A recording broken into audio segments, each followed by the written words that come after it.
आज हम लोग प्रोजेक्ट परख तैयारी उड़ान की के तहत जिला प्रशासन पाकुड़ द्वारा निर्मित सामाजिक विज्ञान विषय का मॉडल सेट 2 का 39 से लेकर 46 नंबर तक जो 3 नंबर वाला क्वेश्चन है उसके बारे में डिस्कशन करेंगे। मैं रुपेश कुमार RK +2 स्कूल हिरनपुर पाकुड़ में सामाजिक विज्ञान विषय का शिक्षक हूँ। मेरे द्वारा ये डिस्कशन क्लास कराया जाएगा। हम लोग शुरुआत करते हैं। मॉडल सेट 2 का 3 नंबर वाला क्वेश्चन 39 नंबर पे। तो 39 नंबर में क्वेश्चन है हमारा, इटली के एकीकरण में इटली और जर्मनी के एकीकरण में ऑस्ट्रिया की क्या भूमिका थी, है ना। तो जाने ऑस्ट्रिया, एक चीज पहले पढ़े होंगे हम लोग कि ऑस्ट्रिया में एक महत्वपूर्ण शासक था मेटरनिख, ठीक है। तो ये जो हमारा ऑस्ट्रिया था एक समय उसका यूरोप के बहुत सारे नजदीकी राष्ट्रों पर दबदबा था। तो इटली और जर्मनी के एकीकरण में एक बहुत बड़ा बाधा था हमारा ऑस्ट्रिया। ऑस्ट्रिया कभी नहीं चाहता था कि मेरा अगल बगल जो इटली और जर्मनी है ये सब राष्ट्र एकीकृत हो जाए। तो जो हमारा ऑस्ट्रिया एक बहुत बड़ा बाधा था इटली और जर्मनी के एकीकरण में। ऑस्ट्रिया यानी दूसरी ओर जर्मनी में 300 से ज्यादा भागों में बटा था, जिसमें से सबसे प्रमुख था प्रसा, है ना।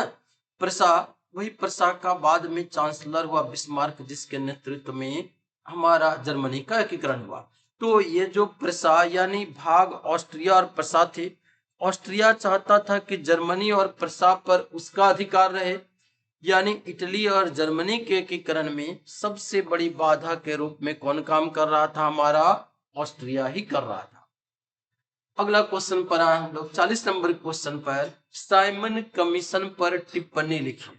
साइमन कमीशन यानी जाने जब हमारा राष्ट्रीय आंदोलन बहुत तेज गति से चल रहा था, पहले गांधी जी के नेतृत्व में 1920-22 में असहयोग आंदोलन हुआ।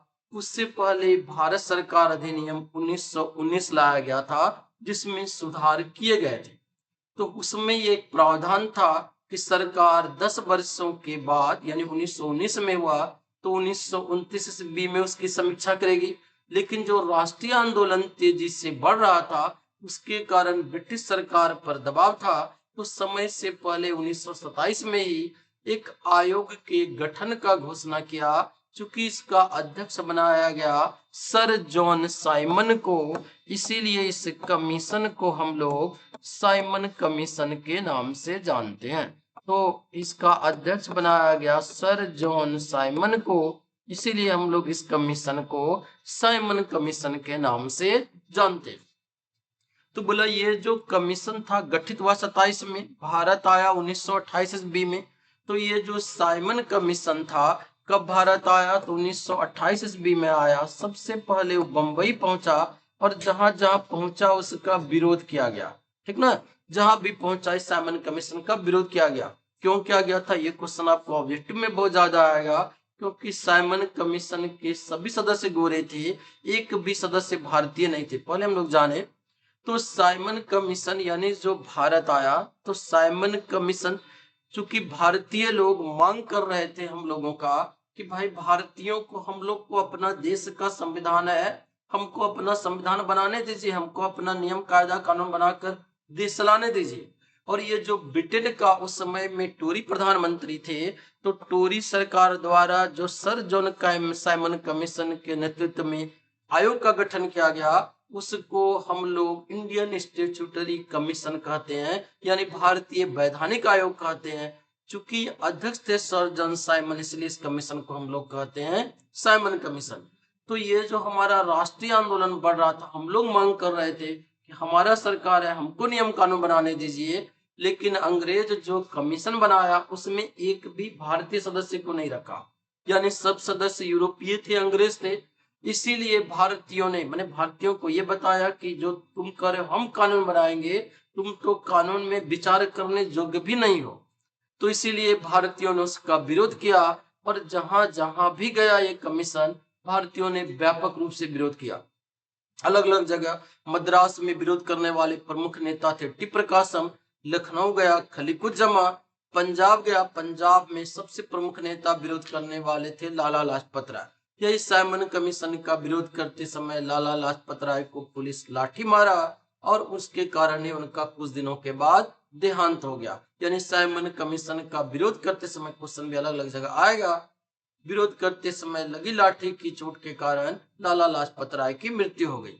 तो ये जो साइमन कमीशन आया उसने भारत में संवैधानिक व्यवस्था कार्यशैली का अध्ययन करना था और उसके बारे में सुझाव देना था। क्योंकि पहले बता दिए हैं एक भी भारतीय सदस्य नहीं थे, इसलिए भारतीयों ने उसका विरोध किया। और जो भी आया, जब जहां जहां गया वहां साइमन गो बैक का नारा दिया गया, यानी साइमन वापस जाओ का नारा दिया गया और विरोध में उसको काला झंडा दिखाया गया। और आया कब है, पहले लिख दिया उधर 1928 ईस्वी में आया था। जान लीजिए, जब सर जॉन साइमन कमीशन यहाँ से चला गया, अंग्रेज कह दिए कि भाई तुम्हारा अगर मेरा बात नहीं मानोगे तो तुम लोग अगर सब दल मिलकर एक कमेटी बनाकर हमको सुझाव दो तो मानेंगे। तो इसके बाद जाने के बाद एक सर्वदलीय कमेटी का गठन किया गया था और इस सर्वदलीय कमेटी का अध्यक्ष बनाया गया मोतीलाल नेहरू को। जो रिपोर्ट सौंपे वो इसलिए उसको कहा जाता है नेहरू रिपोर्ट। अगला क्वेश्चन पर आए हम लोग, 41 नंबर क्वेश्चन है, नवीकरणीय संसाधन और अनवीकरणीय संसाधन में अंतर बताइए। जाने नवीकरणीय संसाधन, नवीकरणीय माने जिसका बार बार हम लोग नवीकरण कर सकते हैं, बार बार प्रयोग कर सकते हैं, इसको कहेंगे हम लोग नवीकरणीय संसाधन। तो नवीकरणीय संसाधन का मतलब हुआ जिसका बार बार प्रयोग कर सकते हैं। और नवीकरणीय संसाधन यानी उसका हम लोग बार बार उपयोग नहीं कर सकते हैं। जैसे नवीकरणीय संसाधन, मान लीजिए हमारा सौर ऊर्जा, सूर्य रोज रोज उगेगा और जगह जगह आप भी अपना छत पर सोलर प्लेट लगा दिए, दूसरा कोई भी लगा दिया। पवन ऊर्जा, हवा बहते हुए आ रहा है, आपका भी पवन चक्की को घुमाया, दूसरा भी पीछे जो चल रहा है, मान ली पाकुड़ में घुमाया, हिरणपुर वाला को भी घुमाया। तो ये जो सौर ऊर्जा, पवन ऊर्जा नवीकरणीय संसाधन हुआ। और नवीकरणीय संसाधन, हम लोग कोयला जलाए, एक बार जलकर खत्म हो गया, फिर कहेंगे अच्छा दूसरी जगह जलाएंगे, नहीं जलेगा। और नवीकरणीय संसाधन यानी एक बार प्रयोग करने के बाद वो समाप्त हो गया।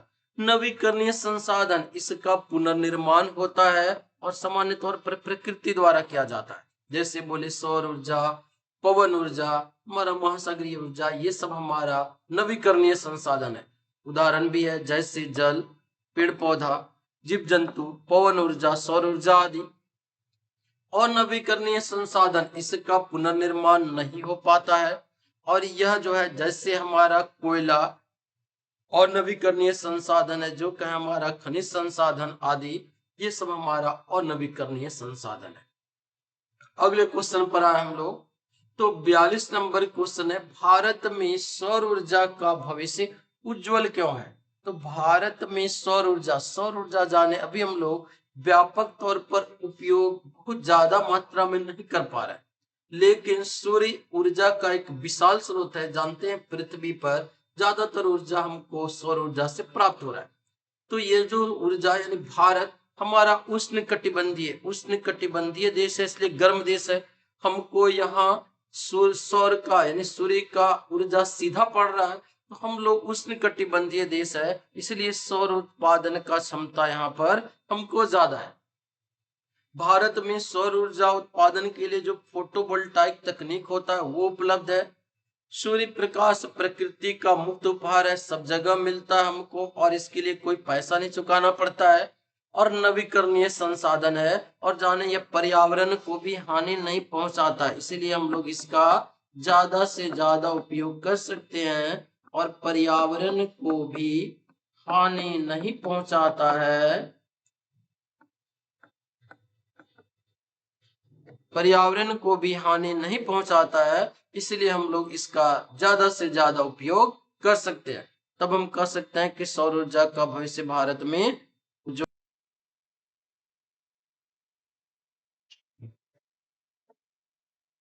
आगे हम लोग अब 43 नंबर पर, श्रीलंका के समाज की जातीय बनावट की व्याख्या कीजिए। यह हमारा सिविक्स से क्वेश्चन है ना। तो हमारा लोकतांत्रिक राजनीति पुस्तक है, उससे पहला चैप्टर है हमारा, जो उससे एक क्वेश्चन है श्रीलंका का समाज। तो जाने श्रीलंका भारत का दक्षिण में स्थित एक द्वीपीय देश है है ना, भारत का दक्षिण में स्थित है, द्वीपीय देश, और लंबे समय तक यह गृहयुद्ध में उलझता रहा। गृहयुद्ध का मतलब है घर में ही युद्ध। तो वहां का जो जातीय बनावट था उसमें ज्यादातर लोग सिंहली लोग थे। कौन से? तो सिंहली लोग प्रमुख थे। सिंहली मतलब श्रीलंका को पहले सिंहल देश भी कहते थे। तो ये सिंहली 74% थे, और तमिल लोग थे 18%। ठीक, तमिल लोग ज्यादातर भारतीयों का तमिलनाडु प्रांत से गए थे, ये लोग तमिल थे। तो बहुत सारे लोगों को अंग्रेजों के समय में वहां बगान में काम करने के लिए ले जाया गया। तो यानी श्रीलंका का आबादी में 74% सिंहली, तमिल थे 18%। ज्यादातर सिंहली बौद्ध धर्म को मानते थे, है ना, सिंहली लोग बौद्ध धर्म को मानते थे। तमिलों में भी लोग कुछ हिंदू थे, कुछ मुसलमान थे। और ये जो तमिल लोग थे वो ज्यादातर चूंकि श्रीलंका में गए तो देश का उत्तरी भाग में या उत्तर पूर्वी भागों में बसे थे। और वहां की आबादी में, श्रीलंका की आबादी में ईसाइयों का हिस्सा जो है वो 7% था। जो लोग की ईसाई लोग तमिल भाषा भी बोलते थे, कुछ कुछ लोग सिंहली भाषा भी बोलते थे, है ना। तो ये हमारा श्रीलंका का जातीय बनावट था। यानी जातीय बनावट में स्पष्ट रूप से हम देख सकते हैं, सिंहली थे 74%, तमिल 18%। सिंहली लोग बौद्ध धर्म को मानते थे, सिंहली भाषा का प्रयोग करते थे। और जो तमिल लोग हैं वो उसमें हिंदू मुसलमान दोनों थे, और ज्यादातर देश के उत्तर पूर्वी भागों में बसे थे। ईसाई लोग 7% थे जो मिले थे, तमिल भी बोलते थे और सिंहली भाषा भी बोलते थे। अगला क्वेश्चन पर आए हम लोग 44 नंबर क्वेश्चन पर कि राजनीतिक दलों के सामने क्या क्या चुनौतियां हैं। तो जाने, हमारा कोई भी लोकतांत्रिक देश हो वहां राजनीतिक दल महत्वपूर्ण होते हैं, लेकिन लोकतांत्रिक देशों में राजनीतिक पार्टियों को कई चुनौतियों का सामना करना पड़ता है। जैसे पार्टियों का सांगठनिक ढांचा बहुत बार लोकतांत्रिक नहीं रहता। पार्टियों के भीतर लोकतांत्रिक यानी जो राजनीतिक दल है उसके भीतर असंतोष बहुत ज्यादा रहता है। लोकतांत्रिक देशों में राजनीतिक दलों में ज्यादातर, अपने भी देशों में देखें तो आपराधिक छवि वाले लोग, यानी जो लोग आपराधिक छवि के होते हैं वो लोग राजनीतिक दलों में उनका प्रभाव बहुत ज्यादा बढ़ जाता है, क्योंकि राजनीतिक दल वैसे नेताओं को टिकट देता है या वैसे लोगों को टिकट देती है। राजनीतिक दल जो भी है उसमें वंशवाद का बढ़ता प्रभाव है।